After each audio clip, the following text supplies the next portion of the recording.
وعلى آل إبراهيم إنك حميد مجيد. اللهم بارك على محمد وعلى آل محمد كما باركت على إبراهيم وعلى آل إبراهيم إنك حميد مجيد.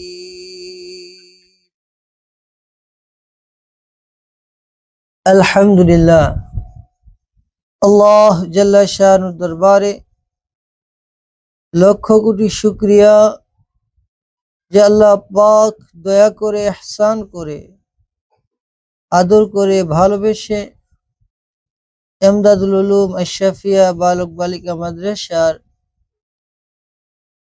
সাপ্তাহিক ইসলাহি মজলিসে আসার তৌফিক দিয়েছেন। এজন্য আল্লাহ পাকের শুকরিয়া তার অন্তর খুলে মনে মনে নিম্ন আওয়াজ আল্লাহ পাকের শুকর আদায় করি আলহামদুলিল্লাহ। আমি আপনাদের সামনে পবিত্র কালামুল্লাহ থেকে দুইখানা আয়াতে কারিমা তেলাওয়াত করেছি। আমরা ধারাবাহিকভাবে আলোচনা করছিলাম। গত সপ্তাহে আলোচনা করা হয়েছিল নামাজের বিষয়ে।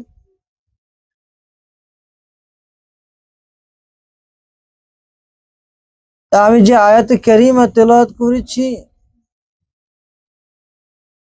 যে আয়াতে কারিমার উপরে কিছু কথা বলবো। আল্লাহ তাআলা আমাকে ইখলাসের সাথে বলার, আপনাদেরকে শোনার, আমলের নিয়তে শোনার তৌফিক দান করেন, সকলে বলে আমিন। আমি আপনাদের সামনে পবিত্র কালামুল্লাহ থেকে দুইখানা আয়াতে কারিমা তেলাওয়াত করেছি। একখানা আয়াতে কারিমার অর্থ হলো আল্লাহ পাক বলতেছেন, ইয়া আইয়ুহাল্লাযীনা আমানু, যে আমার ঈমানদার বান্দারা। আল্লাহ পাক ঈমানদারদেরকে সম্বোধন করে বলছেন, ঈমানদারদেরকে উদ্দেশ্য করে আল্লাহ তাআলা বলছেন, ও আমার ঈমানদার বান্দা বান্দিরা, কু আনফুসাকুম, কু মানে বাঁচো, আনফুসাকুম তুমি নিজে বাঁচো। ইয়া আইয়ুহাল্লাযীনা আমানু, ও আমার ঈমানদার বান্দারা বান্দিরা, কু আনফুসাকুম আগে তুমি নিজে বাঁচো। এবার আল্লাহ বল ওয়া আহলিকুম, এরপর তোমার পরিবার পরিজনকে বাঁচাও নার, জাহান্নামের আগুন থেকে। এই আয়াতের তর্জমা হলো যে আল্লাহ তাআলা বলতেছেন যে হে ঈমানদারগণ, তোমরা নিজেরা বাঁচো এবং নিজেদের পরিবার পরিজনকে বাঁচাও জাহান্নামের আগুন থেকে। এরকম জাহান্নাম আল্লাহ তাআলা সামনে আলোচনা করে, ওয়াকুদুহান নাস ওয়াল হিজারা, ওয়াকুদুহান নাস ওয়াল হিজারা, যে তার ইন্ধনদাতা হবে অধিকাংশ মানুষ এবং পাথর।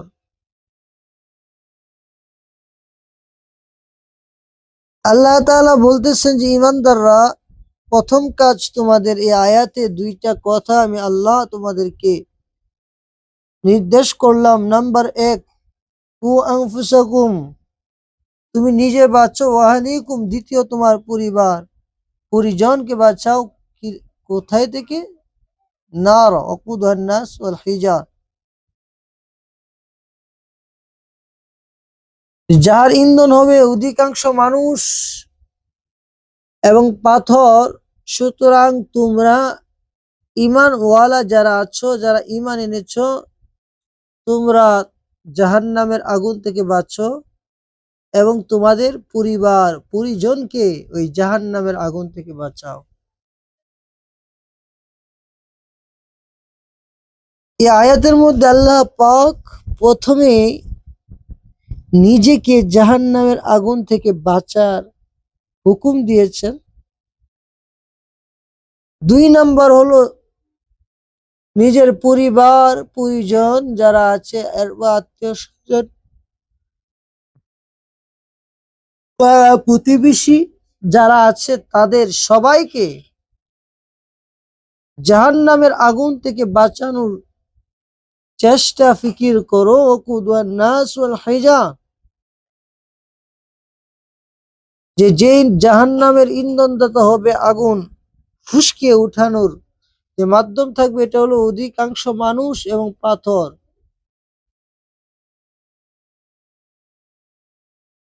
আমরা তো সকলেই দুনিয়াতে বাস করি, আমরা মাটির চুলা দেখেছি। এই চুলার মধ্যে যদি রাখড়ি দেয় তাহলেই তো আগুন ধরবে, নাকি নাকি না দিলেও আগুন ধরবে? না দিলে আগুন ধরবে না। যদি চুলার মধ্যে লাকড়ি দেয় বা যেই জিনিস দিলে আগুন বেশি ধরে ওই জিনিস যদি চুলার মধ্যে দেয় তাহলে ওই আগুনটা আর উত্তপ্ত হয়, আরো বেশি ধরে। আল্লাহ তাআলা বলতেছেন, শুনে আবার বান্দিরা, শুনো আবার বান্দারা, এই জাহান্নামের যে আগুনটা আছে, দুনিয়াতে আগুন যেরকম লাকড়ি দ্বারা ধরানো হয়, উত্তপ্ত করা হয়, এই জাহান্নামের আগুনকে মানুষ এবং পাথর দ্বারা উত্তপ্ত করা হবে, এটাকে ধরানো হবে।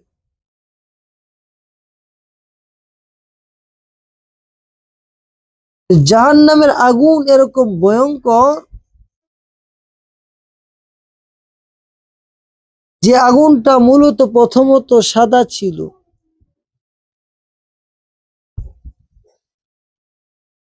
পরে এই আগুনকে উত্তপ্ত করতে করতে করতে করতে 1000 বছর পর্যন্ত উত্তপ্ত করা হয়েছে।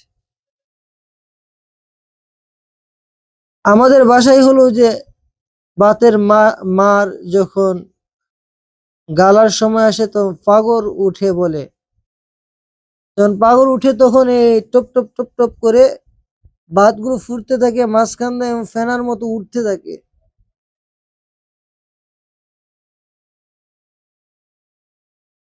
জাহান্নামের আগুন এটা মারাত্মক আগুন। এই আগুনকে 1000 বছর পর্যন্ত এরকম উত্তপ্ত করা হয়েছে, এটা বাতের ফেনার মতো টপ টপ করে লাল হয়ে গেছে। সাদা আগুন লাল হয়ে গেছে। আল্লাহ তাআলা বললেন, না, এই কালার চয়েস হয়নি, আরো উত্তপ্ত করা হোক। আরো আগুনের মধ্যে হিট দেওয়া হয়েছে, হিট দিয়ে উত্তপ্ত করা হয়েছে আরো 1000 বছর। এরপর আগুনের কালার হয়ে গিয়েছে কালো, কালো আগুন, এর মধ্যে আর কোনো কালার নাই।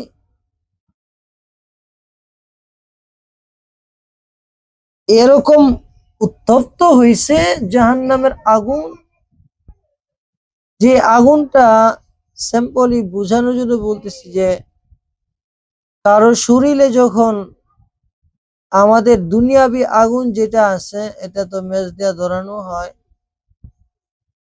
এটা যদি শরীরে লেগে যায় তাহলে শরীর পুড়বে কি পুড়বে না? পুড়ে যাবে। দুনিয়ার আগুন যদি কোনো জিনিসে লাগে তাহলে ওই জিনিসটা পুড়ে যায়, ছাই হয়ে যায়, শেষ হয়ে যায়।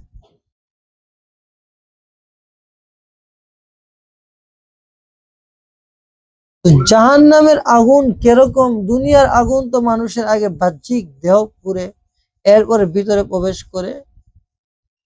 মুফাসসিরিন কেরাম বলেছে যে জাহান্নামের আগুন এরকম যে আগে দেহ পুড়বে না, বরং ওই আগুনের উত্তপ্ততা এরকম হবে যে আগে কলিজা পুড়ে ফেলবে,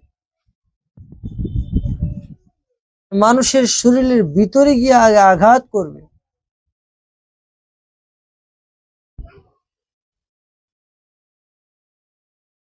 জাহান্নামের আগুন এরকম যে আগে মানুষের শরীর পুরে সরখার করে ফেলবে। দুনিয়ার আগুন তো শরীর পুরে, আর জাহান্নামের আগুন আগে কলিজা পুড়বে, ভিতর পুড়বে, সরখার হয়ে যাবে। এরকম উত্তপ্ত করে জাহান্নামের আগুনকে তৈরি করা হয়েছে শুধু একটা কারণে, এটা হলো নাফরমান যারা আছে তাদেরকে শাস্তি দেওয়ার জন্য।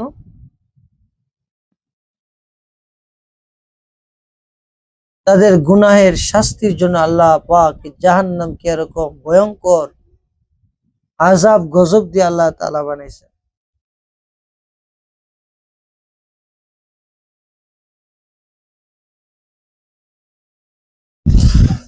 আর দুনিয়ার মধ্যে কিছু মানুষ আছে যারা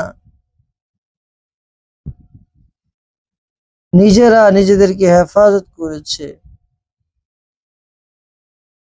আল্লাহ তাআলা তাদের জন্য আল্লাহ তাআলা জান্নাতে রেখেছেন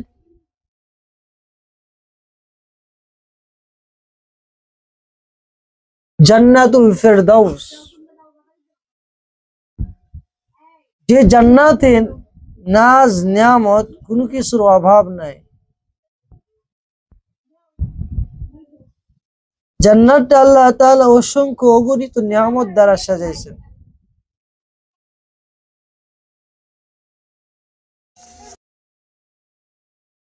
দুনিয়াতে কিছুটা ছাড়েন, মানুষের গুনাহের শাস্তি কখনো কখনো গরমের মাধ্যমে, প্রখর গরম দিয়া, প্রচন্ড গরম, বৃষ্টি না দিয়া সময় মতো বৃষ্টি দেয় না, সন্তান সঠিক হয় না। এই যে গুনাহের শাস্তি আল্লাহ তাআলা মানুষকে বিভিন্ন ভাবে দিতে থাকে।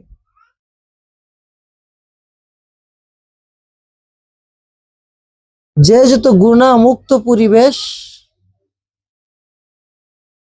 নেক পরিবেশে থাকবে, তার দিলে তত সাকিনা, রহমত, বরকত বসতে থাকবে, আল্লাহ তাআলার তরফ থেকে আসতে থাকবে।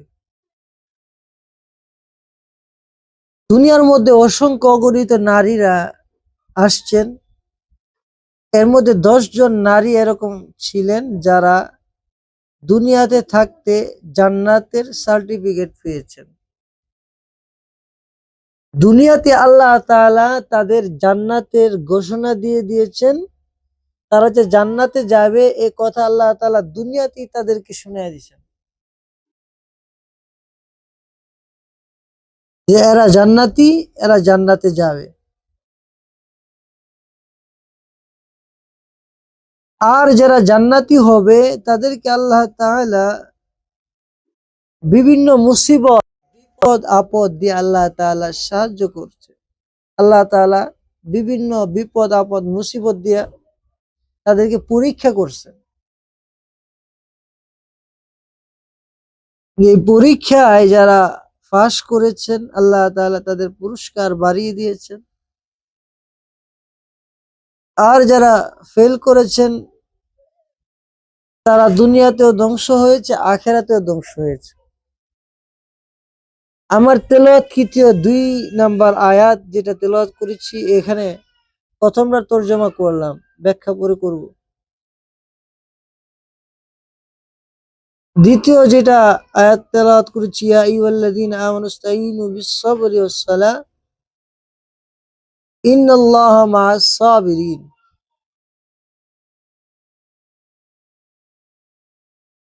দ্বিতীয় আয়াত আল্লাহ তাআলা বলেন,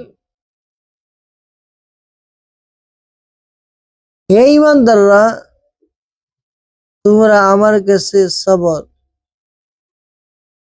ধৈর্যের মাধ্যমে সাহায্য চাও।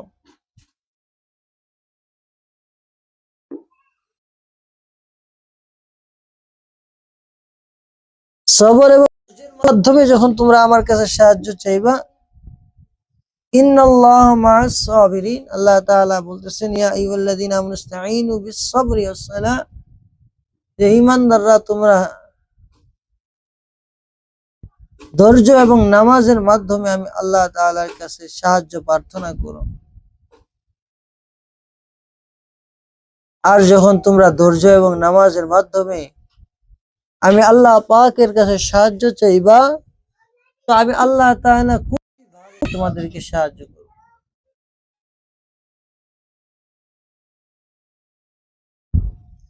আমি আল্লাহ পাকের সাহায্যটা কেমন হবে আর পরীক্ষাটা কিরকম হবে,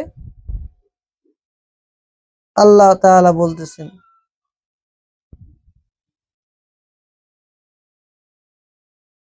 পরবর্তীতে আল্লাহ তাআলা يقولوا لمن يقتل في سبيل الله أموات بل أحياء ولكن لا تشعرون। এরপর আয়াত আল্লাহ ওয়ালা নাবলুওয়ান্নাকুম বিশাইইন মিনাল খাউফ ওয়াল জু'i ওয়া নাকসিন মিনাল আমওয়াল ওয়াল আনফুসি ওয়াস সামারাত ওয়া বাশশিরিস সাবিরিন।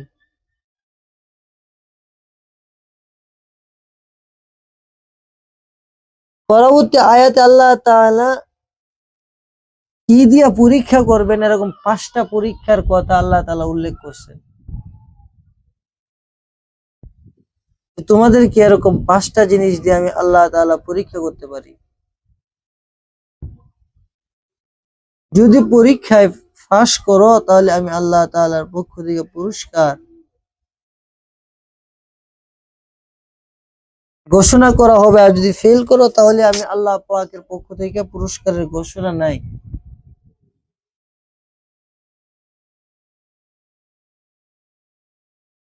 আল্লাহ বলতেছে ওয়ালা নাবলুওয়ান্নাকুম বিশাইইন মিনাল খাউফি ওয়াল জু'i ওয়া নাকসিন মিনাল আমওয়াল।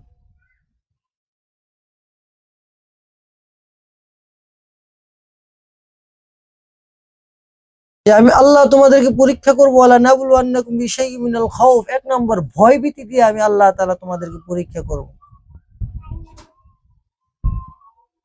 ওয়া নাকসিন মিনাল আমওয়াল ওয়াল আনফুসি ওয়াস সামারাত,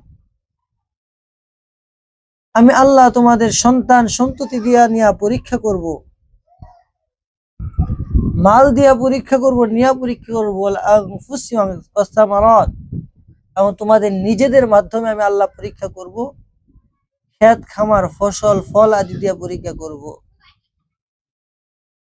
এরপরে শেষ আল্লাহ ইন্নাল্লাহ মা'আস সাবিরিন, নিশ্চয় আল্লাহ তাআলা ধৈর্যশীলদের সাথে আছেন। আল্লাহ তাআলা আমাদেরকে এই জিনিসগুলো দ্বারা দুনিয়াতে পরীক্ষা করবেন, কখনো সন্তানের মাধ্যমে, কখনো সম্পত্তির মাধ্যমে, কখনো বিভিন্ন মুসিবত বিপদ আপদের মাধ্যমে আল্লাহ তাআলা পরীক্ষা করবেন। এই পরীক্ষায় যদি পাস করা যায় তাহলে আল্লাহ তাআলা অসংখ্য অগণিত শান্তির ঠিকানা, যার শুরু আছে শেষ নাই, এরকম এক জায়গা আল্লাহ তাআলা আমাকে আপনাকে আমাদেরকে দান করবে। এই জন্য আমাদের আমলি জিন্দেগি গঠন করতে হবে। গরম যেহেতু, এলে বেশি কথা বলতেছি না, আজকে অল্প 10-20 মিনিট বলে শেষ করে দিব। আমলি জিন্দেগি যখন গঠন হবে তখন আল্লাহ তাআলার পক্ষ থেকে সাহায্য নুসরাত আসবে। প্রত্যেকটা কাজে কর্মে যেন আমাদের আমলি নিসবত ইত্তেবাই সুন্নাহ থাকে, প্রত্যেকটা কাজ আমাদের যেন সুন্নত তরিকায় হয়। যখন আমাদের কাজগুলো সুন্নত তরিকায় হবে, আল্লাহ রাসূল সাল্লাল্লাহু আলাইহি ওয়াসাল্লামের বাতলানো অনুযায়ী হবে, তখন আল্লাহ পাকের প্রদত্ত রহমত বরকত আমার উপর নাজিল হবে। প্রত্যেকটা কাজ সুন্নত তরিকায় আল্লাহ তাআলা যেভাবে বলেছেন, আল্লাহ রাসূল সাল্লাল্লাহু আলাইহি ওয়াসাল্লাম যেভাবে করেছেন, এইভাবে প্রত্যেকটা কাজ করার চেষ্টা করা। যে আমার ঘরটাকে সুন্নত তরিকায় সাজানো, যে আমার ঘরের সব কিছু সুন্নি হয়ে যাবে, সুন্নত তরিকা, সুন্নতের খেলাফ আমার কোনো কাজ হবে না। যখন ঘরের মধ্যে সুন্নত চালু হয়ে যাবে, যেই ঘরের মধ্যে সুন্নত চালু হয়ে যাবে, ওই ঘরের মধ্যে আল্লাহ তাআলা রহমত বরকত সব আল্লাহ তাআলা জারি করে দিবেন। উদাহরণস্বরূপ, যে ঘরের মধ্যে একটা সুন্নতের আমল হলো স্বামী স্ত্রী একে অপরকে সালাম দেওয়া। সালাম হলো এটা শান্তির দোয়া। আসসালামু আলাইকুম ওয়া রাহমাতুল্লাহ, যে আপনার উপর শান্তি এবং আল্লাহ তাআলার রহমত বর্ষিত হোক। স্বামী যখন স্ত্রীকে দেখবে তখন এই দোয়া করবে, এই সালাম দিবে, আবার স্ত্রী যখন স্বামীকে দেখবে সালাম দিবে। হাদিসের মধ্যে আসছে যখন কেউ ঘরে আসে তো ঘরে আসার পরে তার সাথে সাথে একটা শয়তান ও ঘরে তার সাথে সাথে আসে। যখন ঘরের দরজায় এসে আল্লাহ তাআলার বান্দা বান্দিরা দাঁড়ায়, ওই শয়তানও দাঁড়ায়। যখন সে ঘরে ঢোকার আগে ঘরে ঢোকার দোয়া পড়ে নিল এবং ডান পা দিয়ে ঘরে ঢুকলো, সালাম দিল আসসালামু আলাইকুম ওয়া রাহমাতুল্লাহ, ওই শয়তানকে বাইরে বন্দি রাখা হয় আর ওই শয়তান ঘরে ঢুকতে পারে না। যতক্ষণ ওই পুরুষ বা মহিলা ঘরে থাকবে ততক্ষণ ঘরে আল্লাহ তাআলার রহমত বরকত, রহমতের সাকিনা নাজিল হবে, ঘরে ঝগড়া ফাসাদ হবে না। আর ঘরে যখন পুরুষেরা ঢুকে প্রবেশ করে সালাম দেয় না, নারীরা ঢুকে সালাম দেয় না, তখন শয়তান তাদের সাথে ঢুকে ঘরের যতক্ষণ থাকে স্বামীর অন্তরে দ্বন্দ্বের বীজ বপন করে, স্ত্রীর ভিতরে দ্বন্দ্বের বীজ বপন করে দেয়, তখন তাদের মধ্যে ঝগড়া ফাসাদ সৃষ্টি হয়। এই জন্য এটা একটা গুরুত্বপূর্ণ আমল। যারা বড় হয় তো তারা সালাম দিবে। আমাদের সমাজে দেখা যায় যে বড়রা সালাম দিতে চায় না। আল্লাহ রাসূল সাল্লাল্লাহু আলাইহি ওয়াসাল্লামকে আম্মা জানা খাদিজাতুল কুবরা রাদিয়াল্লাহু তাআলা, আয়েশা সিদ্দিকা রাদিয়াল্লাহু তাআলা আনহা, উনি বলেন যে আমরা জীবনে কখনো আল্লাহ রাসূলকে আগে সালাম দিতে পারি নাই। আমার জীবনে কখনো আল্লাহ রাসূলকে আগে সালাম দিতে পারি নাই। সর্বদা আল্লাহ রাসূল সাল্লাল্লাহু আলাইহি ওয়াসাল্লাম আমাদের আগে সালাম দিতেন।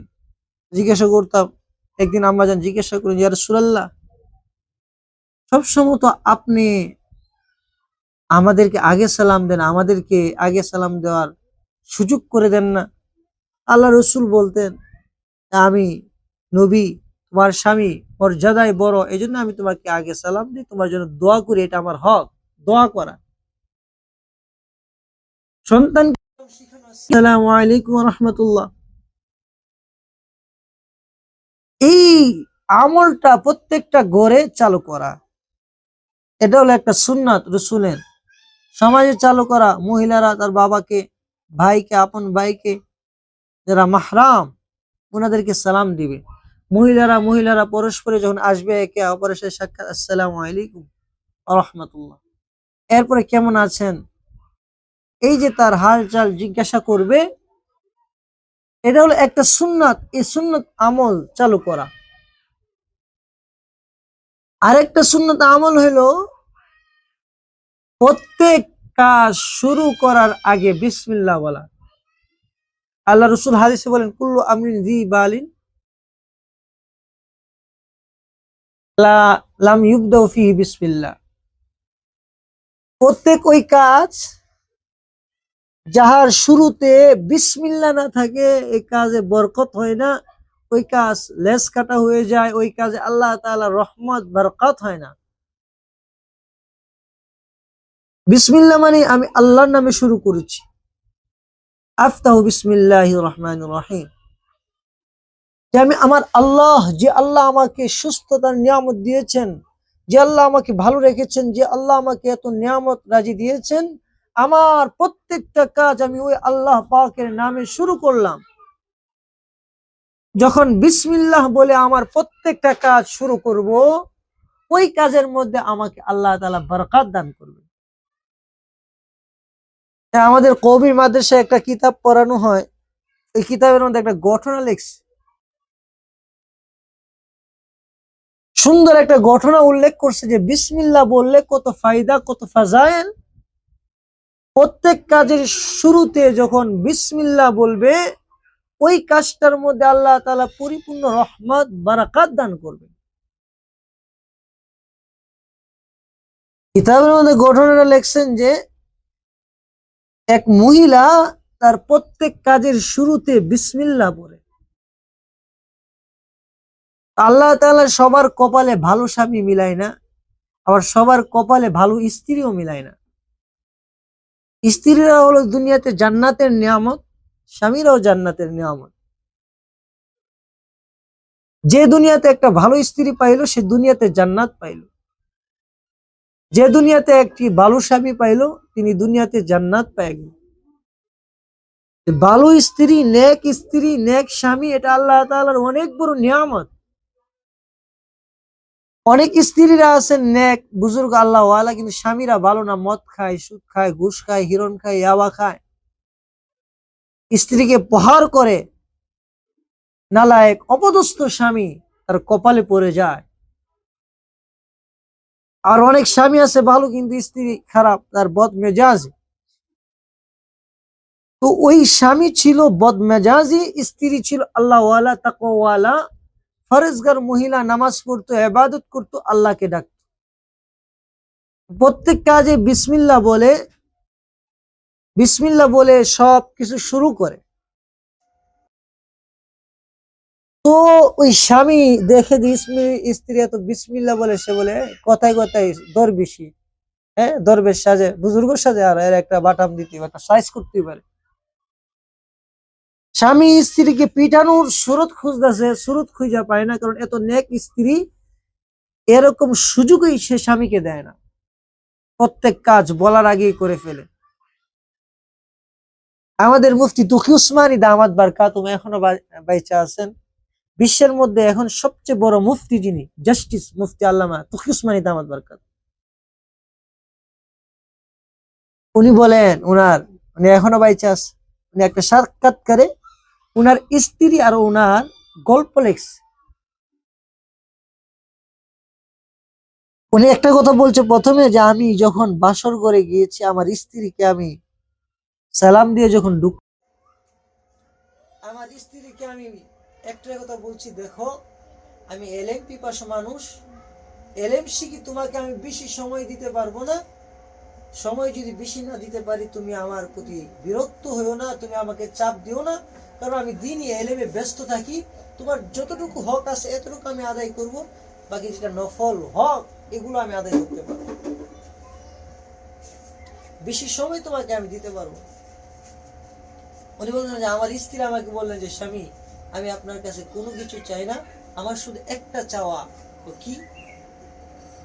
আমার শুধু আপনার কাছে একটা চাওয়া, যে আমি আপনার সাথে বাইতুল্লাহ হজ করতে চাই, কাবা যেতে চাই।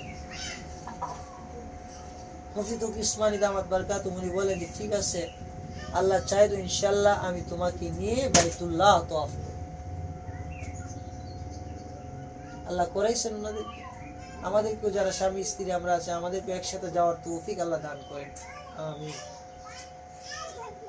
উনি সাক্ষাৎকারে লেখছেন যে আমার বিবাহ করেছি আজকে আমার 50 বছর হয়েছে, 50 বছরে, মা বোনেরা ভালোভাবে শুনেন, যেহেতু মা বোনদের আলোচনা এই জন্য বলতেছি, কিভাবে সংসার শান্তি হবে এই কথাগুলো বলতেছে। উনি বলতেছেন যে 50 বছর যাবত আমি আমার স্ত্রীর কাছে কোনোদিন এক গ্লাস পানিও চাই নাই। মানুষ তো অবাক, ব্যাপার কি, 50 বছর যাবৎ সংসার করতেছে, এক গ্লাস পানিও চাই নাই, কোনোদিন আমি বলিও না আমাকে খাবার দাও, আমার কাপড়টা ধুইতে হবে, কোনো কিছু বলি নাই। বললেন তাহলে হুজুর তাহলে আপনি পানি খান কিভাবে, নিজে কি আইনা খান না? উনি বলছে আলহামদুলিল্লাহ, আল্লাহ তাআলা আমাকে এরকম একটা নিয়ামত, এরকম একজন স্ত্রী দান করেছে যে তাকে আমার পানির কথা বলতে হয় না, খাবারের কথা বলতে হয় না, যে বলার আগেই প্রস্তুত সে নিয়ে হাজির হয়ে যায়। এই জন্য 50 বছর যাবৎ তার সাথে আমার সংসার, আজ পর্যন্ত কোনোদিন আমি তাকে কোনো আদেশ করি নাই, কোনো হুকুম করি নাই, কোনো কাজের কথা বলার আগেই সে সেরে ফেলে। এরকম ফরেজগার স্ত্রীর তো ভাইকে মিলে, মাশাআল্লাহ আলহামদুলিল্লাহ, যাদের মিলে তাদের তো কপাল মিলে গেছে। নিজেকে দিনদার বানানো, অনেকের স্বামীর ব্যাপারে নালিশ থাকে, নালিশ দেবে এক মহিলা, এই সে নালিশ, হুজুর আমার স্বামী আমাকে শুধু মারে, প্রহার করে, অত্যাচার করে, টর্চার করে। তাকে বইলা দিলাম যে মা আপনি স্বামী যখন ঘরে আসবে আপনার 1 মাসের ওষুধ আপনার মুখের মধ্যে পানি রাখবে। পানি যদি মুখে থেকে পড়ে যায় তাহলে আপনাদের সংসারে শান্তি হবে না। মহিলা স্বামী আসে মুখে পানি রেখে দেয়, স্বামী কথা বলে সে কোনো জবাব দেয় না, জবাব দিলেই তো পানি চলে যাবে। 1 মাস পরে আসলো যে হুজুর আমার সংসারে আর কোনো ঝগড়া নাই, ফাসাদ নাই, এখন অনেক শান্তি আলহামদুলিল্লাহ। এর কারণ হলো যে স্বামী যখন ঘরে আসে, পুরুষরা বাহির থেকে বিভিন্ন কাজকর্ম করে আসে, ব্যস্ত থাকে, তাদের মাথা অনেক সময় গরম থাকে, আসলে বেড়ে শুরু করতে থাকে এই কথা এই কথা এই কথা, এর বদলাম এর বদলাম বলতে থাকে।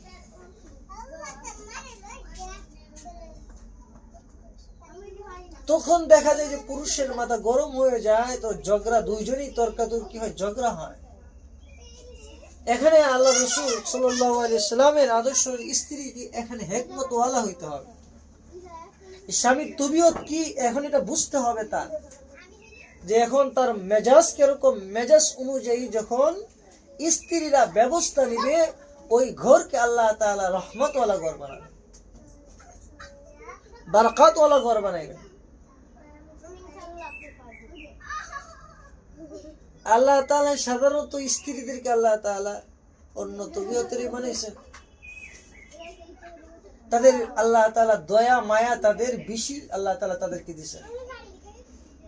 স্বামীর প্রতি তাদের টান মহব্বত বেশি থাকে। তো যেহেতু দেখা যায় এই মহব্বতটা বেশি, তখন একটু বাড়িতে দেরি করে আসলে তারা একটু বিরক্ত হয়। তখন দেখা যায় এই যে আপনার এই জায়গাটায় তখন আপনার এখানে সামঞ্জস্য করতে হবে, বুঝতে হবে, মন বুঝতে হবে, তখন শান্তি হবে। আপনার আবার এখানে অন্যদিকে নিয়ে না যে হুজুরে আমাদের বদলাম বা এরকম বলতেছে। এখন মহিলাদের অবস্থা, এই জন্য শুধু মহিলাদের কথা হইতেছে, আর পুরুষের যখন মসজিদে বলে তখন আপনাদের কথা বলে এদেরকে বলি শুধু। এই জন্য ইসলাহী মজলিস দেওয়া হয়েছে, এটা ইসলাহী কথাবার্তা হবে। আমাদের কি আত্মশুদ্ধি দরকার এই বিষয়ে আলোচনা। আমাদের ঘরগুলো শান্তি হবে কিভাবে, যখন একটা মা বিনয়ী হবে, আল্লাহ ওয়ালা হবে, তাকওয়াওয়ালা হবে। ওই যে ওই মহিলার কথা বলতেছিলাম যে প্রত্যেক কাজের শুরুতে বিসমিল্লাহ বলে, স্বামী বেচারা দুষ্ট চরিত্রের অধিকারী, সে এই যে বিসমিল্লাহ বলে ভালো লাগে না, সে মনে মনে নিয়ত করলো যে স্ত্রীকে কোনোভাবে আটকাইতে হবে, তাকে পিটনি দিতে হবে। সেই স্ত্রীর কাছে 1 বান্ডিল টাকা আইনা রাখছে, ধরেন 1000 2000 টাকাই দেন মুদ্রা, ওই সময় মুদ্রা ছিল স্বর্ণের টাকা, রূপার টাকা ছিল, আইনা রাখছে, বলছে এটা রাইখা দাও। তো আগের দিন পাতিলা ছিল, এই যে পাতিলার মধ্যে টাকা লাগতো, ওই যে রশি দিয়া বাইদা পাতিলা, আলহামদুলিল্লাহ, ওই পাতিলার মধ্যে টাকা রাখতো।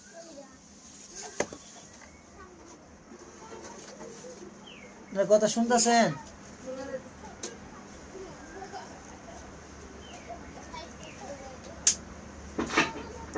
যা আগের দিন ওই পাতিলার মধ্যে টাকা রাখতো, যে পাতিলাগুলো রশি দ্বারা বেঁধে রাখা হইতো, ওইগুলোর মধ্যে টাকা রাখা হইতো।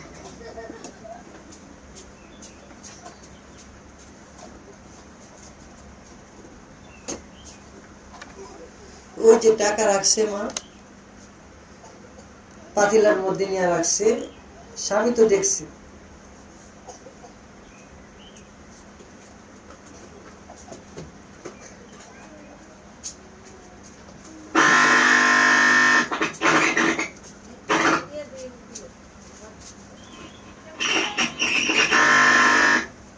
তার উদ্দেশ্যই ছিল যে টাকা রাখবে স্ত্রী, আর স্ত্রীকে সে প্রহার করবে।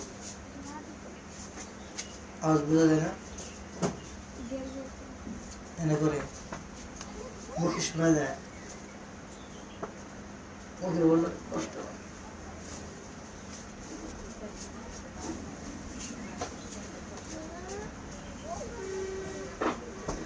ওইটা ঘের ঘের করে মাইক করো না, আর এটা শুরু অনেক আগের মাইক, তো এই জন্য আমরা আলহামদুলিল্লাহ মাইকের জন্য এক ভাই চাষিমার মাধ্যমে আসছে, 1000 টাকা দিচ্ছে। ভালো মাইক আসলে আপনার কথা শোনাও ভালো লাগবে, সব ভালো লাগবে, আমরা ওনার জন্য দোয়া করবো ইনশাআল্লাহ।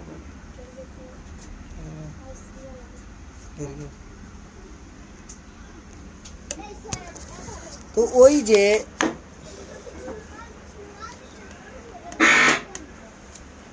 মহিলা বিসমিল্লাহ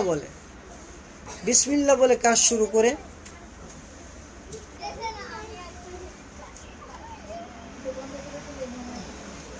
এটা তো স্বামীর ভালো লাগে না।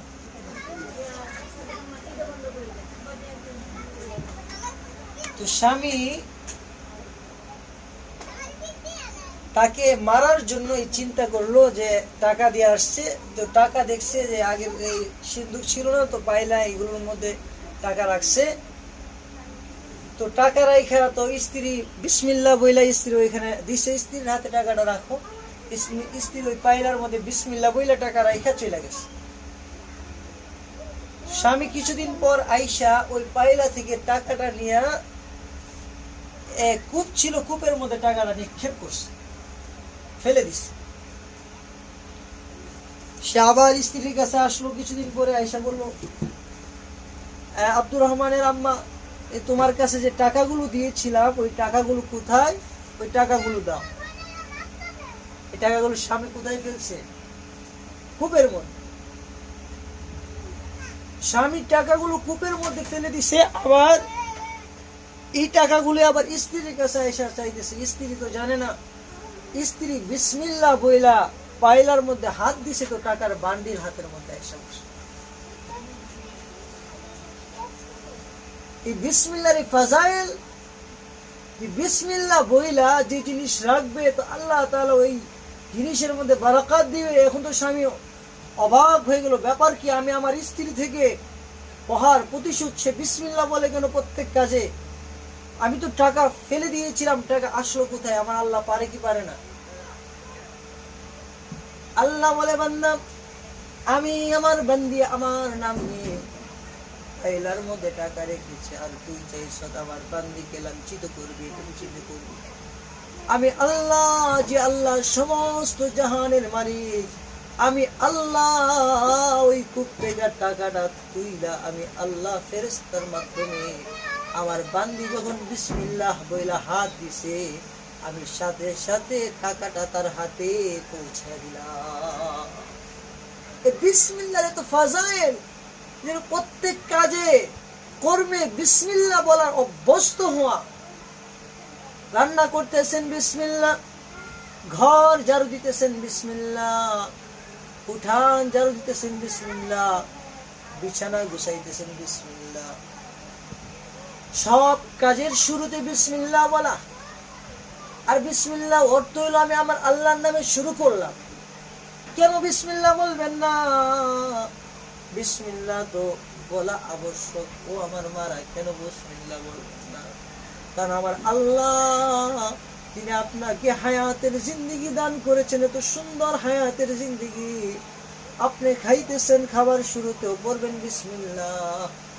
কারণ কি, আল্লাহ পাক কত মাধ্যম বানায়া এই যে আপনি খাবার খান, ভাত খাইতেছেন, এই ভাতটা সর্বপ্রথম ধানের মাধ্যমে গেরা জ্বালা, এরপরে চারা জ্বালা, চারা তুইলা আবার এটাকে লাগাইছে, এরপরে এটার মধ্যে ধান ধরছে, ধান ঘেস কেটে আবার এটাকে মেশিন দিয়া ছুঁড়ে রোদ্রে ছিদ্র করে এটাকে বাজারজাত করে 20-25টা ধাপ পার করে এরপরে আমার সামনে এই ধানটা, এই খাবারটা, ভাতটা, চাউলটা উপস্থিত হলো।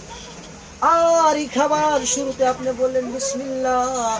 আল্লাহ গো, এতগুলো ধাপ পার করে যে তুমি আমার কাছে খাবারটা এনে দিছো আল্লাহ, এই যে এতগুলো ধাপ পার করে আল্লাহ এই খাবারটা তুমি আমার মুখে এনে দিলা। সুতরাং আল্লাহ, আমি তোমার এই খাবার, এই নিয়ামত খাওয়ার শুরুতে বিসমিল্লাহ পড়লাম। বিসমিল্লাহ পড়া খাবারটা খাইলাম। যখন বিসমিল্লাহ বলে খাবারটা খাবে, আল্লাহ তাআলা এই খাবারের মধ্যে বারাকাত দান করবেন। এটা হলো খাবারের সুন্নাত। খাবার যখন সামনে এসে যাবে, হাদিসে পাকের মধ্যে আসছে, খাবার যখন সামনে আসবে স্বামী স্ত্রী যদি পারে এক প্লেটে যদি খাইতে পারে তাহলে মাশাআল্লাহ ভালো, এর মধ্যে বরকত হয়, পরিবারের মধ্যে উন্নতি হয়। আর যদি সন্তান সন্ততি গুলো বড় হয়ে যায়, শরম লজ্জার বিষয় আছে, যদি না পারা যায় আলাদা প্লেটে খাবে, সমস্যা নেই। কিন্তু যদি পারে মাঝে মধ্যে বৈশা এক প্লেটে খাওয়া, এক প্লেটে খাওয়ার কারণে একে অপরের প্রতি আল্লাহ তাআলা মহব্বত বাড়িয়ে দেয়। আল্লাহ রাসূল সাল্লাল্লাহু আলাইহি সাল্লাম স্বামী স্ত্রী, আল্লাহ রাসূল বলেন, আয়েশা রাদিয়াল্লাহু তাআলা আনহা বলেন, আমার স্বামী মুহাম্মদ রাসূলুল্লাহ আমরা যখন একসাথে খাইতাম, আমি যে গ্লাস দিয়ে পানি পান করতাম, আমার রাসূল ওই গ্লাস দিয়ে আমি যেই জায়গায় মুখ লাগিয়ে পানি পান করতাম, ওই জায়গায় মুখ লাগিয়ে আমার রাসূল পানি পান করতেন। এটা রাসূলের সুন্নাহ।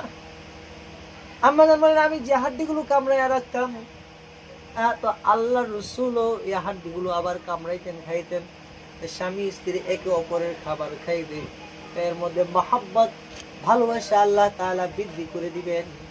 এই জন্য আল্লাহ বলেছে, ও আমার বান্দারা, ইয়া আইয়ুহাল্লাযীনা আমানু,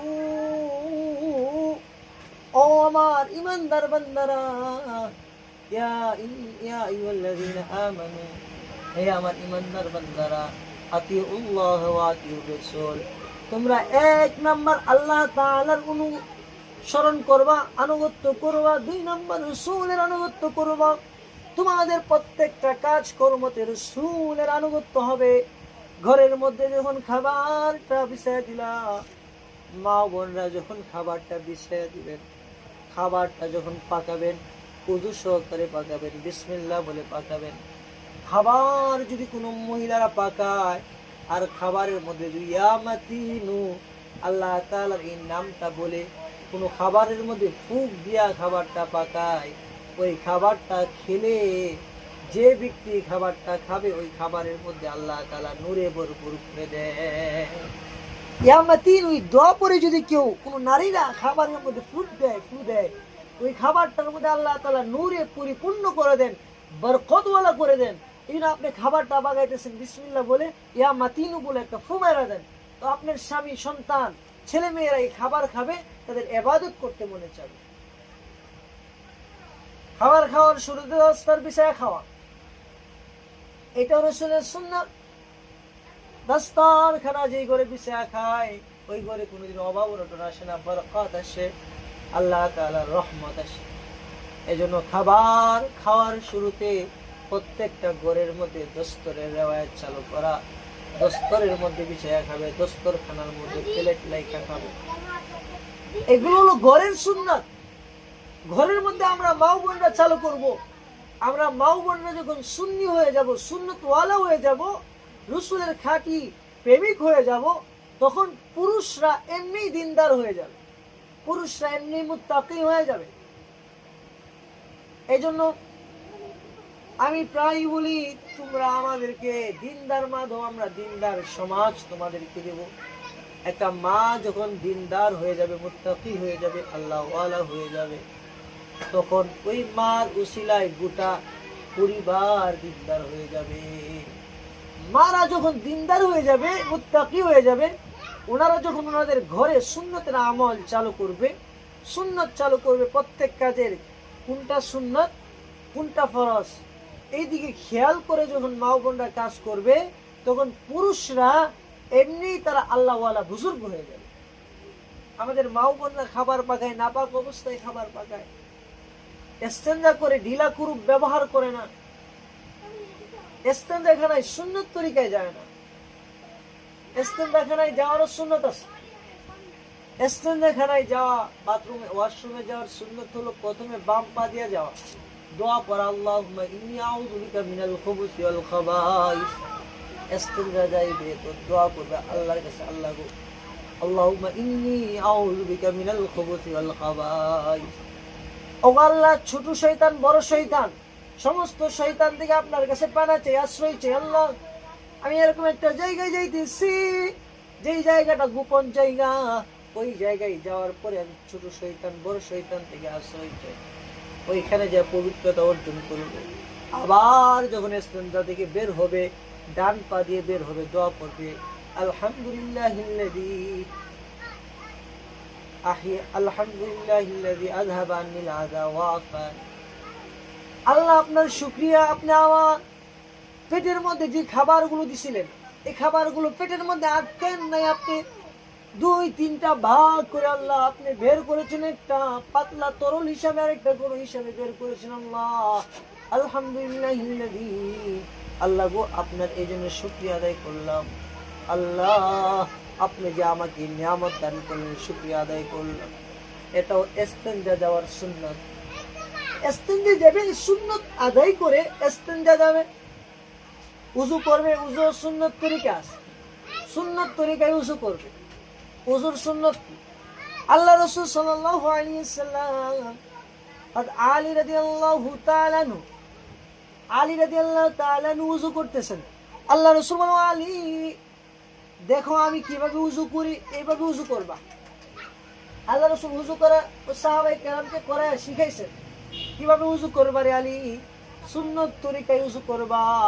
কিবলা মুখী হইয়া বইসা প্রথমে দুনো হাত কবজি সহ তিনবার দৌত করবা। প্রথমে পবিত্র হওয়ার নিয়ত করবা, এরপর বিসমিল্লাহ বলে কবজি পর্যন্ত দুই হাত তিনবার দৌত করবা, এরপর তিনবার কুলি করবা, তিনবার নাকে পানি দিবা, সমস্ত মুখ তিনবার ধুইবা। মুখ ধোয়ার ক্ষেত্রে অনেকে দেখা যায় মুখের মধ্যে পানি নিয়ে জুড়ে মারে, জুড়ে নিক্ষেপ করে, এটা মাকরু। জুড়ে না মারা, মুখে পানি নিয়ে আস্তে আস্তে একেবারে কপালের চুলের গুড়ি থেকে নিয়ে, কতটুকু জায়গা ধৌত করা ফরজ, কপালের চুলের গুড়ি থেকে নিয়ে তুতার নিচ পর্যন্ত, এক কান থেকে আরেক কানের রতি পর্যন্ত উজুর মধ্যে ধৌত করা ফরজ। এরকম কি দুইটা টুট বন্ধ করলে এই টুটের যে লাল জায়গাটা বের হয়ে থাকে, এই জায়গাটাও উজুর মধ্যে ধৌত করা ফরজ। ধৌত করতে হবে, যদি ধৌত না করে ওই জায়গা যদি না ভিজে তাহলে উজু হবে না। মুখের চুলের গুড়ার মধ্যে পানি নিয়ে আস্তে আস্তে দিয়া একেবারে তুতা পর্যন্ত ধুবে, এরকম ভাবে তিনবার ধৌত করবে। এটা হলো সুন্নাহ। একবার ধৌত করা ফরজ, তিনবার ধৌত করে এরপরে হাত ধুবে তিনবার, একেবারে হাতের আঙ্গুল থেকে নিয়ে কুনি পর্যন্ত, আবার হাতের আঙ্গুল নেবে তিনবার। এখন দেখা যায় মহিলাদের অনেকের হাতে ছুরি থাকে, অনেকের হাতে আংটি থাকে, ছুরি থাকে, আংটি থাকে, এগুলোর ভিতরে পানি পৌঁছায় না। যদি না পৌঁছে উজু হবে না, গোসল হবে না। এই ছুরিগুলোকে লাড়া দেওয়া, নাড়া দেওয়া, নাড়ায় সেরে তলে পানি পৌঁছানো, এক জায়গা থেকে আরেক জায়গায় টান দেওয়া নেওয়া নিয়ে ওই জায়গাটি পানি পৌঁছানো, আংটির মধ্যে পানি পৌঁছানো, নাড়াচড়া করে পানি পৌঁছানো, এটা ফরজ। তিনবার হাত ধুবে, এরপর মাথা মাসে করবে, মাথার মধ্যে হাতের মধ্যে পানি নিয়ে এই তিন আঙ্গুল একসাথে দুই দিকে তিন আঙ্গুল মিলায়া একবারে টান দিয়া পিছনে নিবে, আবার পিছন থেকে হাতের পেট দিয়া সামনে আনবে। আপনাদেরকে আমি দেখাইতে পারতেছি না, ভিতরে যা আছে বাচ্চার মধ্যে শিখে নিবে। এরপরে শাহাদাত দুই আঙ্গুল এটা কানের মধ্যে ঢুকাবে, বিদ্যা দুই আঙ্গুল দিয়ে দুই দিকে টান দিবে। এরপরে হাতের যে পিঠ থাকে, এই পিঠ দিয়ে গরদান মাসে করবে। অনেকে দেখা যায় গলা মাসে করে, গলা মাসে করা মাকরু।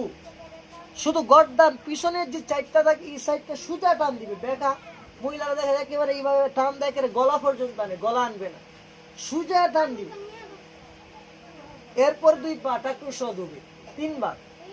এরপর উজুর শেষে কালিমায়ে শাহাদাত আসমানের দিকে চায়া পড়বে।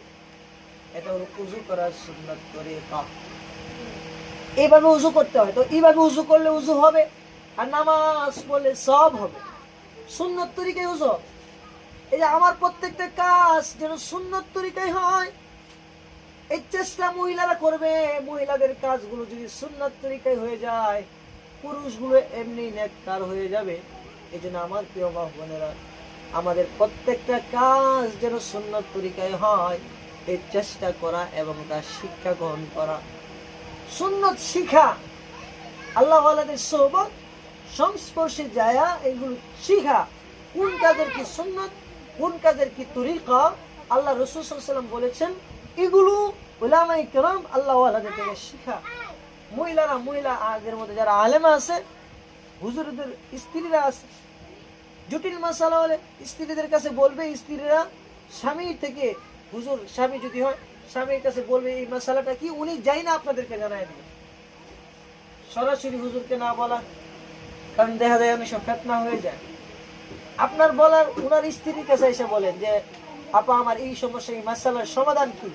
আপনি হুজুর মুফতি সাহেব ওনার দিকে জিজ্ঞাসা করবেন, উনি জিজ্ঞাসা করে আপনাকে জানাই দিবেন যে এই মাসালা এই এই এই। সাহাবা নারীরা আইসা, সমস্ত নারীরা আইসা মাসালা জিজ্ঞাসা করতো তিনজন নারীর কাছে। কয়জন নারীর কাছে? ফাতেমা, আয়েশা, হাফসা রাদিয়াল্লাহু তাআলা আনহা। এই তিনজন মহিলার কাছে সমস্ত নারীরা, মদিনার নারীরা সব গোপন মাসালা, যত মাসালা সে জিজ্ঞাসা করতো, উনারা আল্লাহ রসুল থেকে যাই না ওনাদেরকে জানাই দিত। পর্দার খেয়াল করা, হুজুরদের সাথে পর্দার খেয়াল করা, সরাসরি সামনে না নজর, চোখ, হাত, পা এগুলোর হেফাজত করা। এই যে ঘরের মধ্যে সুন্নতের কাজগুলো যদি আমরা চালু করতে পারি, আমাদের ঘরগুলো হয়ে যাবে সোনার ঘর, আমাদের ঘরগুলো বরকতে ভরপুর করে দিবেন আল্লাহ। এই জন্য আল্লাহ বলেছেন, মাইয়ুতিল্লাহি ওয়া রাসূলুহু ফাউলাইকা মাআল্লাযীনা আনআমাল্লাহু মিনান নাবিয়্যিনা ওয়াস সিদ্দীকিন ওয়াশ শুহাদা'i ওয়াস সালিহিন।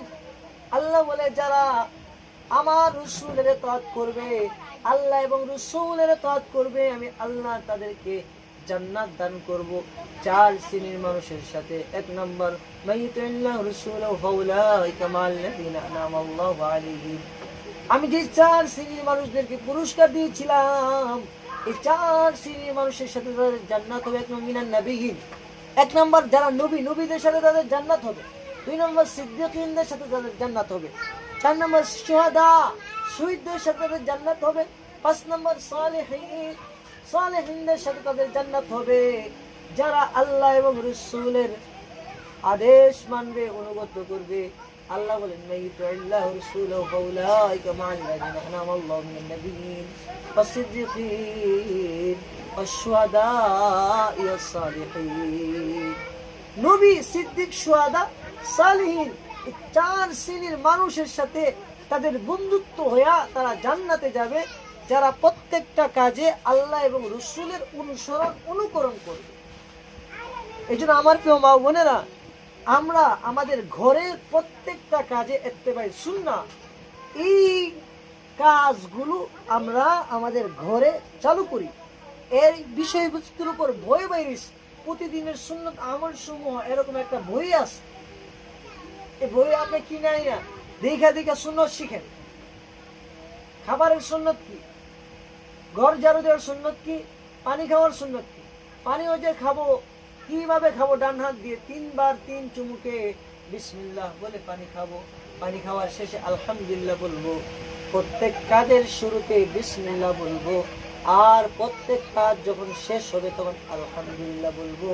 এই দুইটা জিনিসের মাধ্যমে যখন কাজ শুরু হবে বিসমিল্লাহ দ্বারা, আর কাজ শেষ হবে আলহামদুলিল্লাহ দ্বারা, যে নারী পুরুষ এই দুই কথার মাধ্যমে কাজ, এক কথার মাধ্যমে কাজ শুরু করবে, আরেক কথার মাধ্যমে কাজ শেষ করবে, আমার আল্লাহ তাদের এই পুরা কাজের মধ্যে বরকত দিয়ে দিবে।